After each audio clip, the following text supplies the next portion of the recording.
Bom dia, gente. Só para completar, essa última música que a gente cantou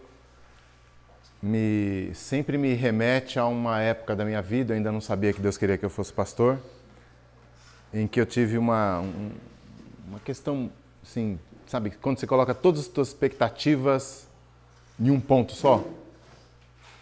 Você acha que tem que ser aquela a saída, tem que ser aquele o caminho. E aí fiz um teste para um trampo que seria o do meu sonho, até eu descobri que Deus queria outras coisas para mim. E não deu certo. E essa música, até hoje, mexe comigo.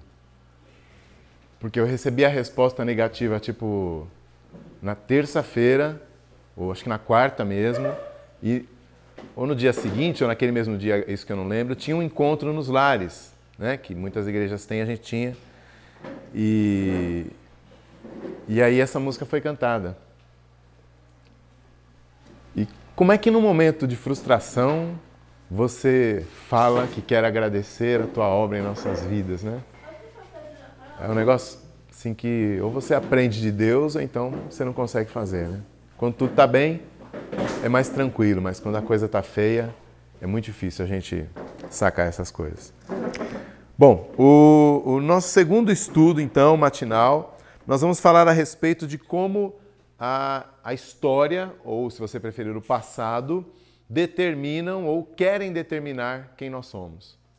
O quanto a nossa identidade é determinada pela nossa história. E o personagem que eu escolhi para hoje é Jacó. Então eu queria que você abrisse a sua Bíblia novamente em Gênesis.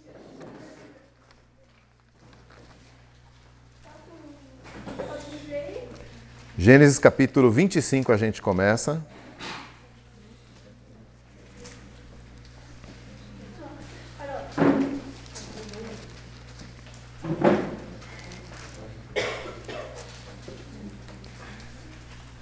Gênesis 25, eu queria que alguém lesse para mim do versículo 20 até o 26.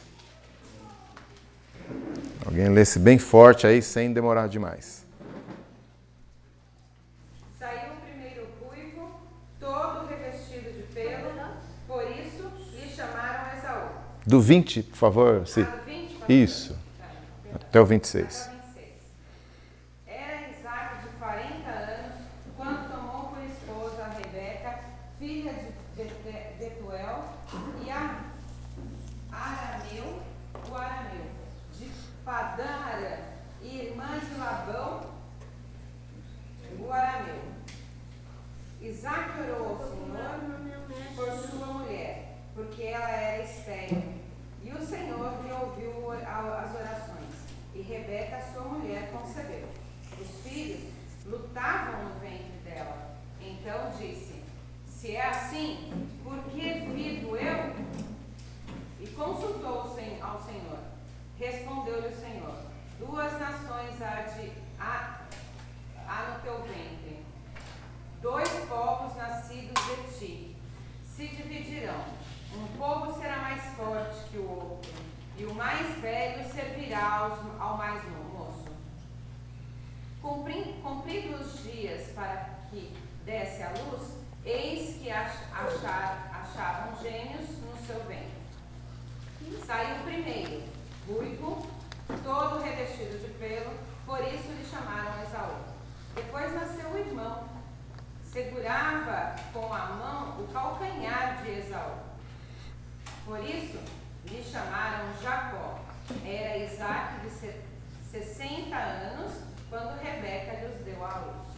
Isso. Então, nosso primeiro encontro com esse cara chamado Jacó se dá logo no seu nascimento. Quer dizer, antes dele nascer, já há uma informação. Primeiro que os seus pais oraram por 20 anos para que pudessem ter filhos, né? E aí, finalmente, quando vem, são gêmeos. O texto diz que eles brigavam entre si, talvez fosse a percepção da época, né? A ginecologia obstetrícia não era muito evoluída na época, então a ideia é que eles estavam brigando dentro do ventre, é uma percepção dos pais. Sei lá, algum problema aí na gestação, umas contrações fora da época, algum problema desse tipo. E então já começa a haver no imaginário das pessoas essa ideia, puxa, esses gêmeos vai dar problema, né? Um com o outro. E aí, quando ele nasce, a mãozinha dele está agarrada no calcanhar do irmãozinho que nasce primeiro. Então, aí, isso se confirma, né? Então, as pessoas, poxa, realmente esse moleque é do barulho, né, meu? O cara nem nasceu ainda, já estava disputando quem ia nascer primeiro com o irmãozinho. Lembra, já falamos sobre isso, difícil falar do Antigo Testamento sem falar sobre isso, primogenitura não é apenas quem é o mais velho, é quem vai ser o chefe da família depois que o pai morrer. É quem é o mais honrado, é quem é o mais importante, é quem recebe maior herança, é tudo. Então, a disputa ali no imaginário daquelas pessoas significava ele queria a primogenitura no lugar do irmão. Agora, eu não sei quantos de vocês conhecem alguma história a respeito de vocês mesmos que é como se você se lembrasse disso, mas na verdade você não viu que você era muito pequeno.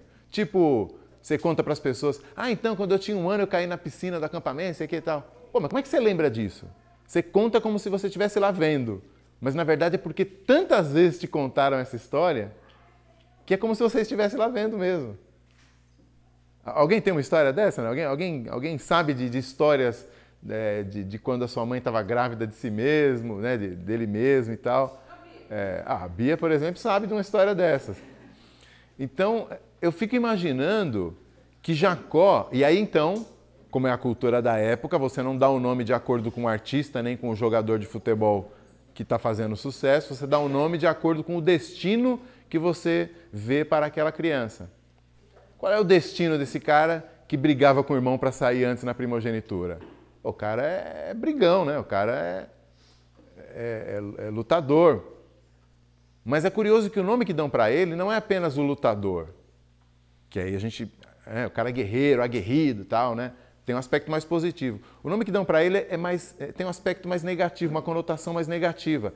É como se ele fosse o cara liso, manja, o cara safo, o cara que se dá bem, né? O cara que acredita na lei de Gerson. Manja a lei de Gerson? Você tem que se dar bem a qualquer custo? É nesse sentido que Jacó é o lutador. Ele é lutador porque ele passa por cima. Ele é o lutador, talvez ele seria o cara malandrão, sabe? O cara espertalhão, alguma coisa assim que é o significado que o nome dele carrega. Então, imagina o que é ouvir essa história a vida inteira. E aí, cara, já te contei já que você, quando você nasceu, já, pai, você já me contou isso. Aí chega as visitas, né? E aí tá tomando café e tal. Aí passa ele correndo com o irmão. Aí a mãe olha assim, esse menino é assim mesmo. Sabia que quando ele nasceu, sabe aquele lance? Que a coisa vai se repetindo e se fixando. E aí quando ele é jovem, né? Quando ele alcança certa idade, alguém lê para mim ainda no capítulo 25, versículos 29, 30 e 31. 29 a 31.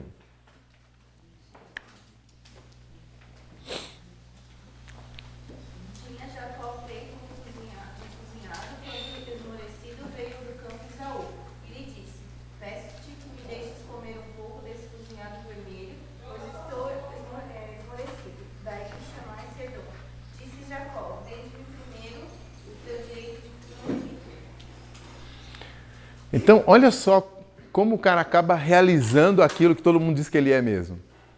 Né? O lance da primogenitura é fundamental aqui, não vai esquecer disso. E aí chega o irmão cansadão, derrubado, né? Não sei, de repente não tinha miojo no dia na despensa, o cara, até fazer um rango vai demorar uma cara. Não tem micro-ondas, não tem fogão que é só apertar o botão, você tem que fazer uma fogueira, tem que... dá um pouco dessa comida aí. Ele fala, então me vende a sua primogenitura. Olha o cara como é malandro. Ele vestiu a carapuça, ele vestiu a camiseta.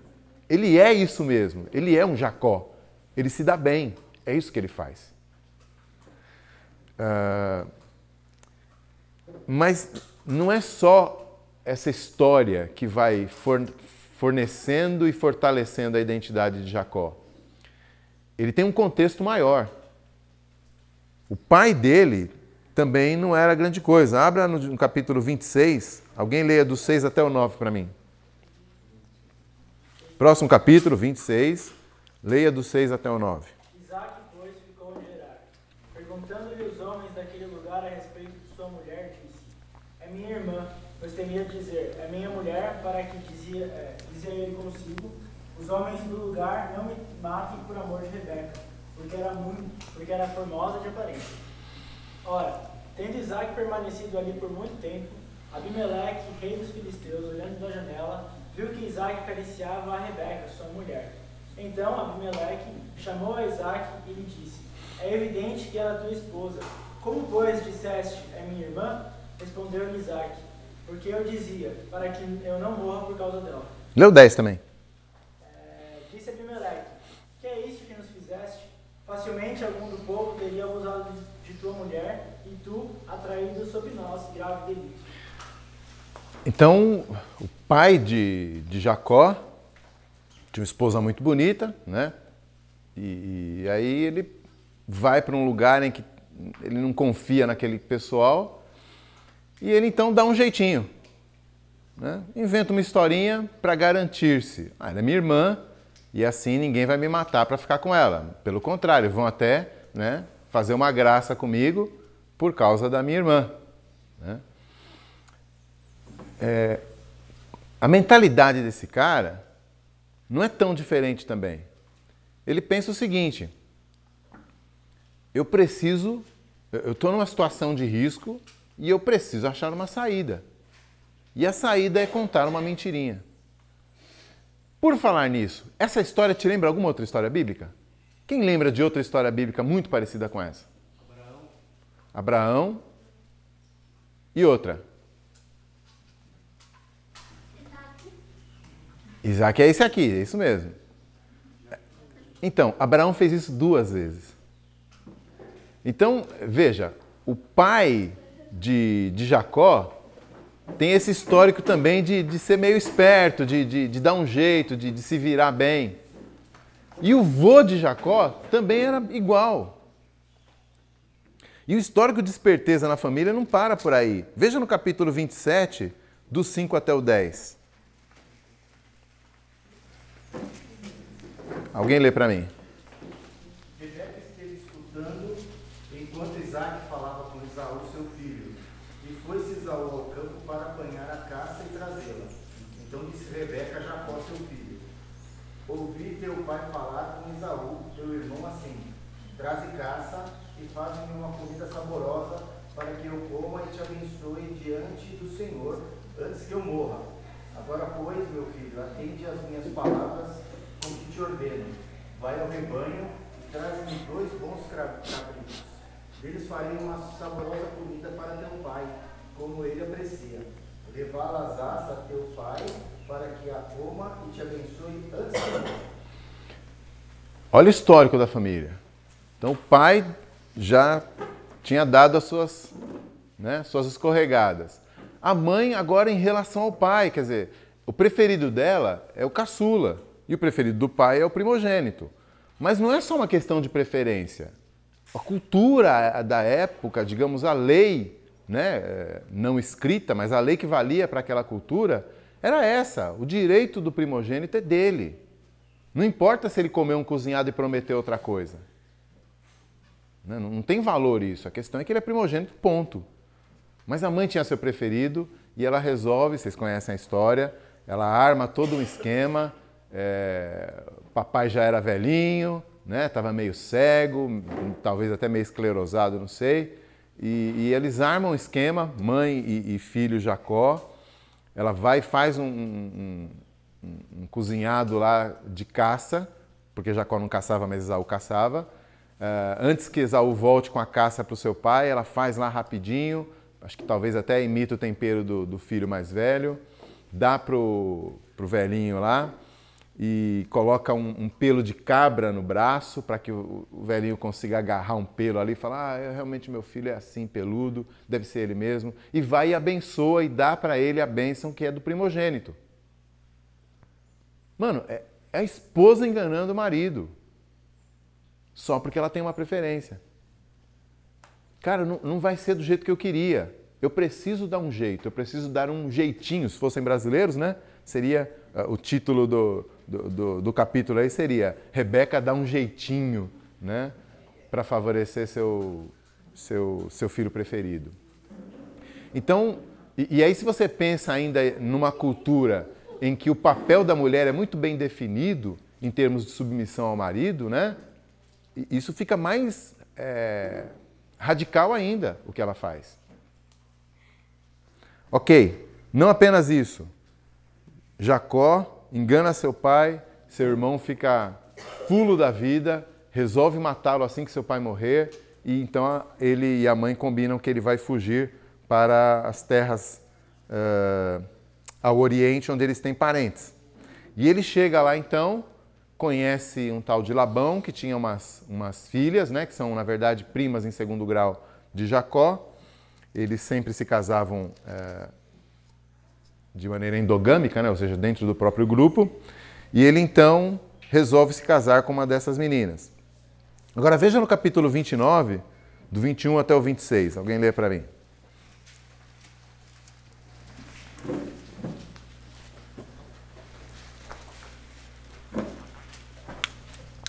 Disse Jacó a Labão: dá-me minha mulher, pois já venceu o prazo para que me case com ela. Reuniu, pois, Labão todos os homens do lugar e deu um banquete. À noite, conduziu a Lia, sua filha, e a entregou a Jacó, e coabitaram.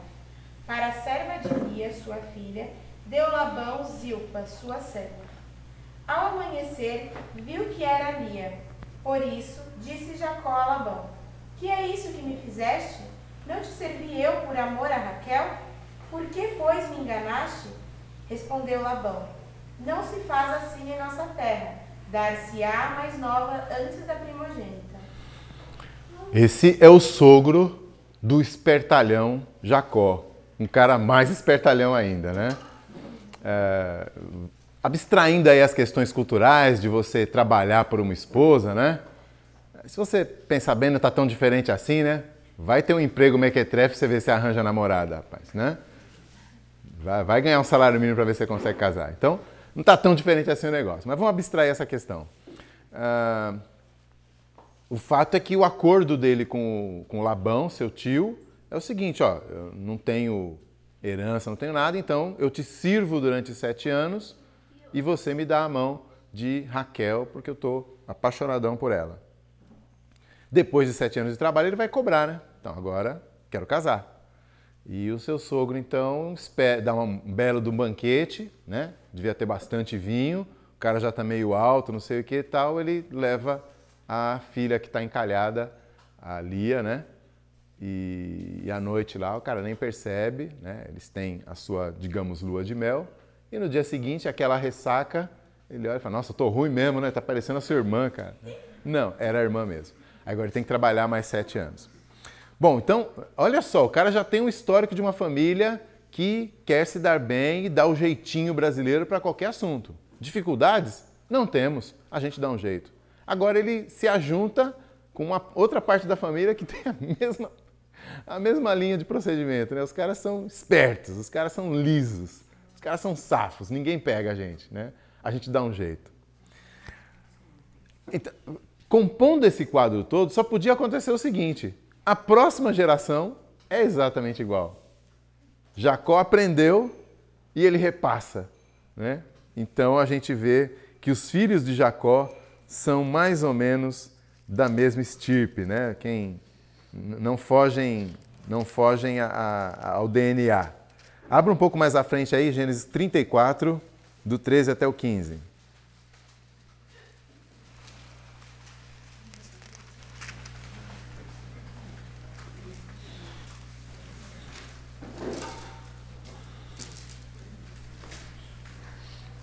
Do 13 ao 15, vai. Então os filhos de Jacó, por causa de lhes haver Siquém violado a irmã de Diná, responderam com dolo a Siquém e a seu pai amor, e lhes disseram: não podemos fazer isso, dar nossa irmã a um homem incircunciso, porque isso seria ignomínia. Sob uma única condição, permitiremos que vos torneis como nós, circuncidando-se todo macho entre vós.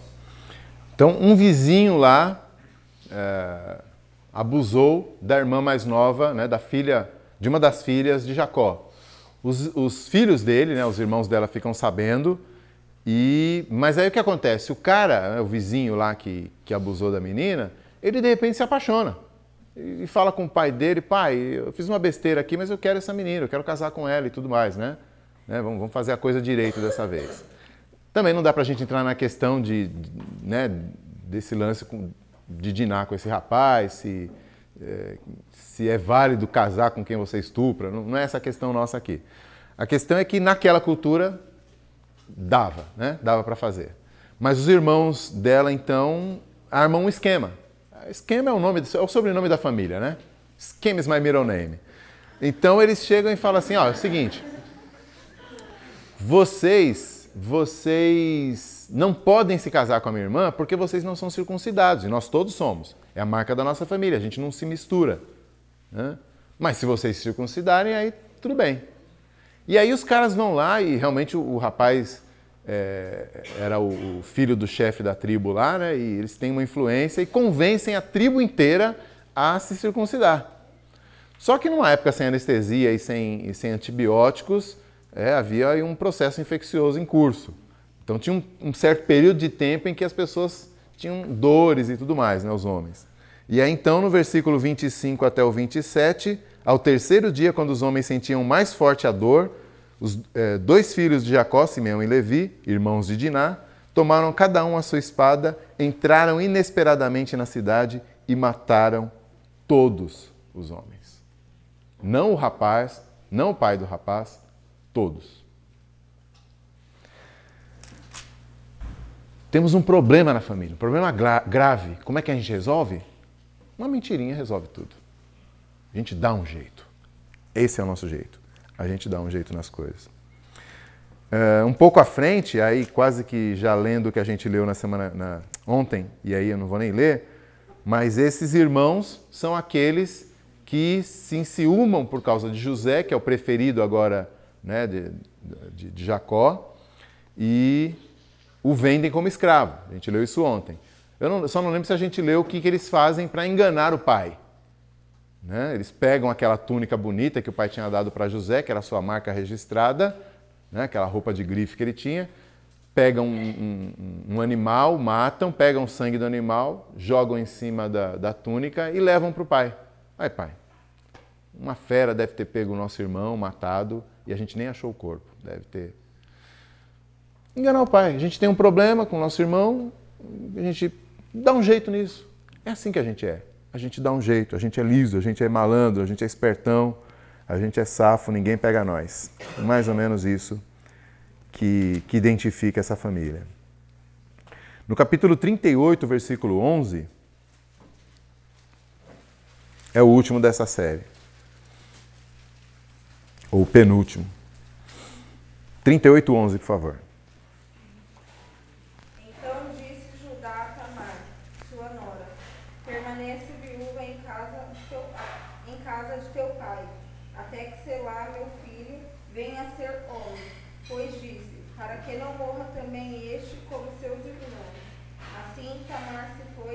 Passando a residir em casa de seu pai.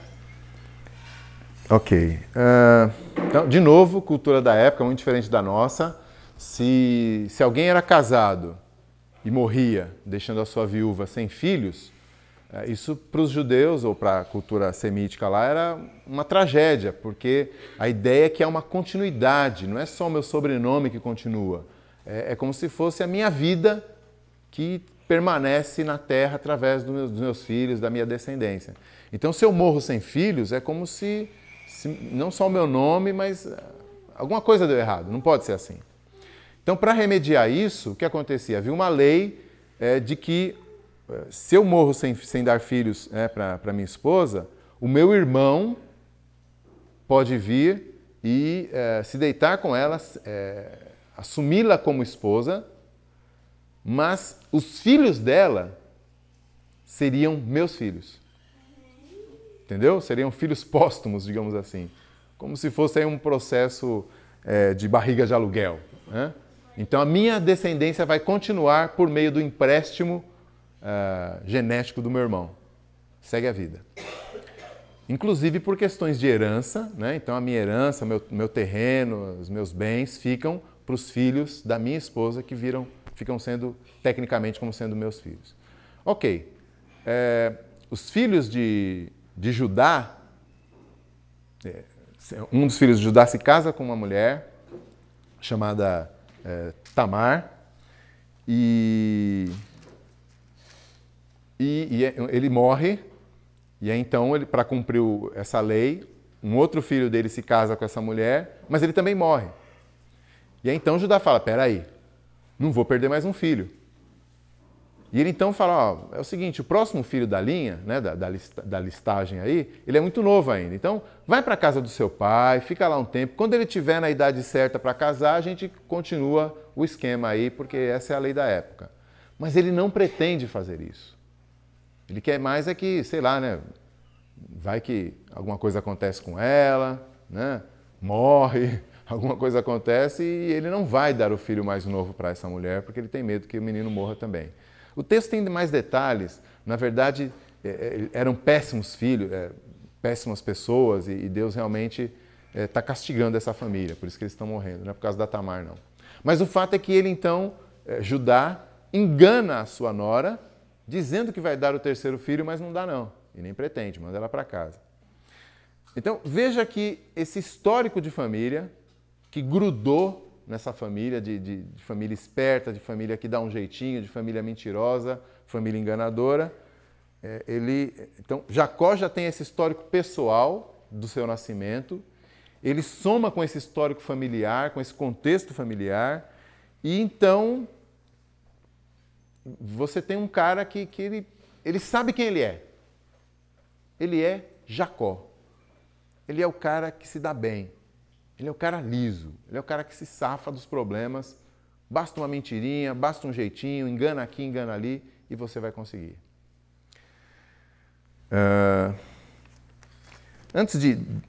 Só para a gente conseguir entender isso num contexto mais teológico, quando eu dou um jeitinho nas coisas, eu basicamente estou dizendo que eu não confio que Deus tem um jeito melhor. Não é só uma questão de se eu minto ou não. Não é só o pecado da mentira. O pecado da mentira, geralmente, ele é uma declaração de que eu consigo dar um jeito na situação sem a ajuda de Deus. O meu jeito é melhor que o de Deus. Então, se você costuma pensar na mentira como um pecadinho, não é bem assim, tá? A mentira sempre é dizer para Deus, pode deixar que eu dou o meu jeito. Então, no final, é falta de fé, e sem fé é impossível agradar a Deus. Então, mentira não é um caminho viável para o cristão. Mas, então, vamos tentar extrair algumas aplicações aí. Você sabe que, em um certo ponto da sua vida, Jacó tem um encontro com Deus, e Deus, né, o anjo de Deus ali que está presente, muda o nome dele, dá um novo nome para ele. Isso é muito comum naquela época, é muito comum em várias culturas, só na nossa que a gente já registra as coisas no papel, né? Não existe essa questão histórica e cultural, é tudo no cartório, é que a gente não muda nome assim, né? Só se você virar transgênero que você muda de nome fácil, mas senão é complicado. Na época não, já que o teu nome é quem você é a tua história, é o teu destino, se você escolhe um outro nome, está valendo. As pessoas podiam ter 2, 3 nomes, um nome para cada situação que ele tinha, normal. Os faraós egípcios são assim, os reis assírios são assim, é bem comum. Então Deus muda o nome de Jacó para Israel. Israel significa luta com Deus. Então, quer dizer, aquele cara que era guerreiro, mas num sentido meio negativo, ele ganha agora um sentido diferente. A partir desse encontro que ele tem com Deus dos seus pais, ele é chamado a ser um cara que reconhece Deus nas lutas dele. O processo é demorado, mas no final a gente vê uma mudança na vida de Jacó.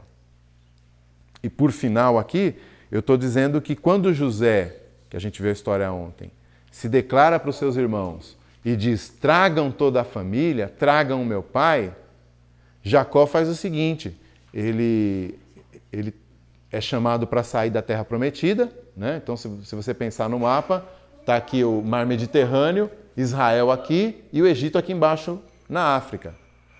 Então ele tem que descer. Nessa descida, ele para no último ponto antes de sair da Terra Prometida e faz um sacrifício a Deus, pedindo orientação.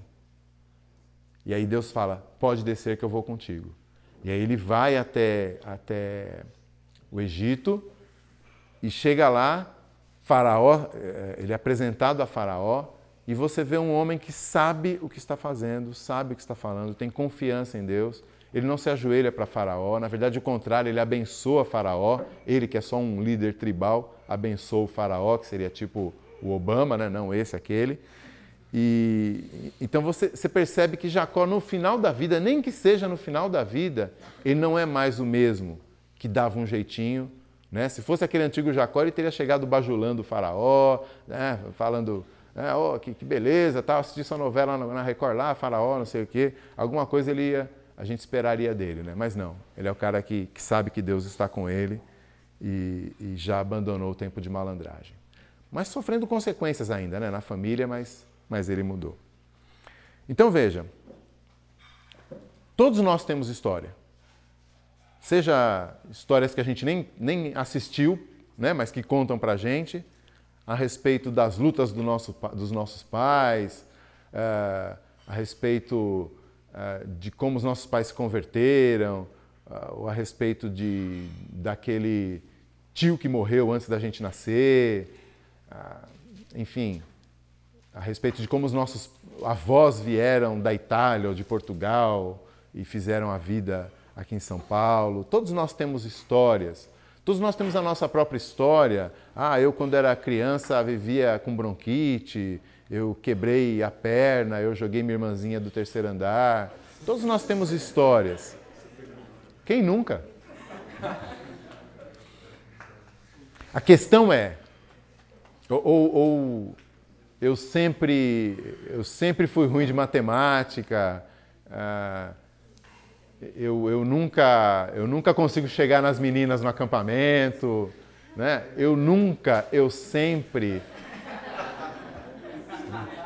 Eu sempre sou zoado no Correio Elegante. Esses eu sempre e eu nunca significam que a gente assumiu essa história como sendo quem nós somos. É isso que eu sou mesmo. Acontece que quando a gente faz isso de maneira irrefletida, tudo bem, tem coisas que a gente é mesmo. Mas quando a gente simplesmente assume essa bagagem e diz é isso que eu sou, pode abrir essa mala que eu não sou nada que não esteja aí e tudo que tem aí sou eu. Quando a gente assume essa posição, aí a gente deixa que a história passada determine quem a gente é no presente e no futuro. E esse tipo de atitude tem resultados muito claros. Talvez, em primeiro lugar, a estagnação, porque se você é isso que você sempre foi, então você nunca vai ser mais nada. Você parou no tempo. Não tem expectativa de melhora, mudança ou transformação. É isso que você é, ponto. É claro que essa estagnação, você pode se acomodar simplesmente nela e dizer, estou tranquilo. Mas é bem provável que lá dentro cresça uma frustração enorme, porque afinal de contas, será que é isso mesmo que eu tinha que ser? Será que é isso mesmo que eu quero ser? Será que é só isso que eu tenho? Então essa frustração crescente também é resultado de permitir que a gente seja apenas o que a história nos diz que nós somos. E é claro, essa estagnação só pode levar a um grande desânimo. Cara, que adianta agora eu ralar no vestibular se eu sei que na minha família ninguém nunca conseguiu entrar na faculdade? Que adianta agora eu sonhar com ser diferente depois desse acampamento se eu sei que depois de todo acampamento eu volto a ser o que eu sempre fui? Parei, estagnei, desanimei. Esse é o meu destino, é só isso mesmo, acabou. Então a gente acaba entrando num determinismo, quer dizer, o passado já determinou o futuro. Eu só preciso continuar andando um passo de cada vez que eu vou chegar lá onde eu já sei que eu vou. Não é exatamente uma vida muito animadora de se viver. Acima de tudo, quando a gente permite isso, a gente abre mão de todas as transformações que Deus tem para nós. Pense, por exemplo, no apóstolo Paulo. Pô, o grande apóstolo Paulo, cara, no final da vida dele, ele fala da sua carreira como pessoa, como cristão, como missionário, como apóstolo. E ele diz assim, olha, eu estou prosseguindo para o alvo. Eu não cheguei lá ainda, mas eu prossigo. Esse é um cara com uma visão daquilo que Deus tem para ele, que é, na verdade, é a visão de Deus. Eu não tenho limites para vocês. E para você não achar que eu estou dando uma palestra motivacional, pense no seguinte: o alvo de Deus para cada um de nós é que nós sejamos parecidos com Cristo. Então, das duas, uma, você tem que decidir agora. Ou Deus tem objetivos irreais, ou Deus tem planos infactíveis, ou Deus não é um bom projetista, ou então, de fato, há muito o que fazer, há muito caminho a percorrer. Há um alvo para o qual eu tenho que prosseguir muito ainda. E com Deus eu vou chegar lá. Não do meu jeitinho, né? Talvez muito do que não deu certo até hoje, muito do que você não conseguiu até hoje é porque você tentou do seu jeitinho. Mas com Deus sim. Com Deus sim. Eu deixo de ser Jacó para ser Israel.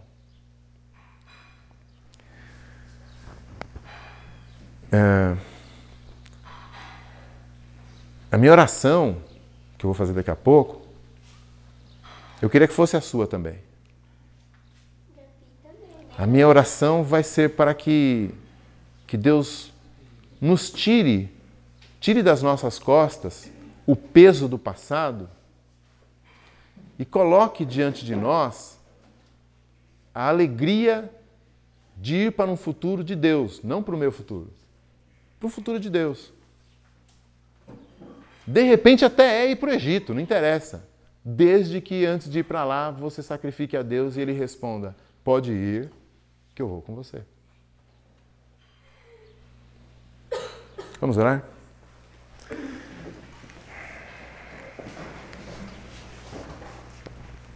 Deus eterno, Deus santo, Deus de toda graça e de toda misericórdia, Deus de toda providência, Deus que escreve a história, mas também Deus que está além e transcende a história. Deus que criou cada um de nós exatamente como nós somos, com todo o potencial, toda a beleza, toda a riqueza e força, mas também Deus que nos chama a buscarmos ainda a completude do projeto dele para cada um de nós. Deus que de estagnado não tem nada, Deus que é ativo, dinâmico e vivo. Em nome de Cristo Jesus, ó Deus, nós queremos clamar ao Senhor, que o Senhor nos habilite, nos capacite e nos faça mais do que apenas aqueles que lutam com suas próprias forças e sucumbem e são derrotados pela sua própria fraqueza. Que o Senhor nos faça mais do que aqueles cujo roteiro de vida já está escrito. Que o Senhor nos faça mais do que aqueles passivos que vão apenas deixando a vida levar. Que o Senhor nos faça, ó Deus, como aqueles que lutam contigo, Pai. Não contra ti, mas juntamente contigo todas as lutas da vida. E que projetam contigo, Pai, todos os alvos da vida. E que percorrem contigo, Senhor, todos os caminhos da vida. Não como pré-determinados, não como estagnados, não frustrados, não desanimados, mas pelo contrário, Pai, abertos a todas as portas que o Senhor tem para abrir em nossas vidas, dispostos a percorrer todos os caminhos que o Senhor colocar na nossa direção e ansiosos, Pai, por sempre ouvir do Senhor, pode ir que eu estou contigo.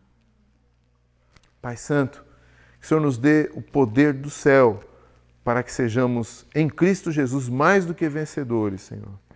E que os nossos pesos passados, que as nossas histórias ruins ou medíocres, que elas possam ficar lá no passado, Senhor. E que nós possamos olhar na Tua direção e na direção do Teu trono de graça a cada manhã, na convicção de que a Tua misericórdia se renovou, que os Teus planos são perfeitos e que nossas forças para alcançar os Teus planos foram refeitas pelo Senhor. É isso que nós queremos te pedir em nome e por amor de Cristo Jesus. Amém. Quem vai aqui?